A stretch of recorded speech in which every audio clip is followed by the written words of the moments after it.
কিন্তু প্রধানমন্ত্রী অটল পেনশন যোজনা କରିଥାନ୍ତୁ ଆନୁ 60 ବର୍ଷ ପରେ ଏସଲା ମୁଏनु କିନ୍ତୁ ନାଇଁ ସବୁ ସ୍ୱରୋଜଗାର ଦିବସରୁ କିଛି ଭତ୍ତା ପାନ୍ ବସେରୁ କେବଳ ସରକାର ପାନ୍ ବସେରୁ ଆଜ ମଧ୍ୟ 1000 টাকা ହମା ଏ ମଧ୍ୟ ସ୍କିମ୍ କିନା ଯେହେତୁ ବ୍ୟାଙ୍କ ଟାଙ୍କି ବା ପୋଷ୍ଟ ଅଫିସ ସାଧାରଣଟି ବୁଝିଆ ଜାଣ ଏ ବୟସ ସୀମା ଭିତରେ ଆମ୍ବା ଆଇନସ୍ ଗିନାସ ଏବଂ ହୋଟେଲରେ ଯେହେତୁ ମାନେ ଝିଅ ସାଂସେଲୁ ବହୁତ ବଡ଼ ଯୋଜନା प्रधानमंत्री गया मन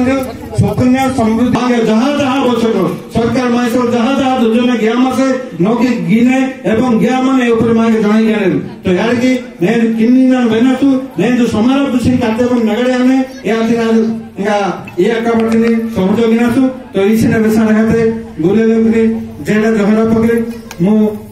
ऐसे कोई की रहे समस्त धन्यवाद नमस्कार।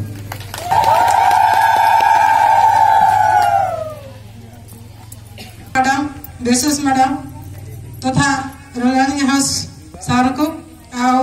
GPO sir PO sir ADO sir आउ समी सब तथा समस्त एमबीके सीआरपी अंगनवाड़ी समस्त डिपार्टमेंट विभाग समस्त आसिथिबा बापा माँ एवं समस्त कर्मचारी माने को मोर प्रथम नमस्कार।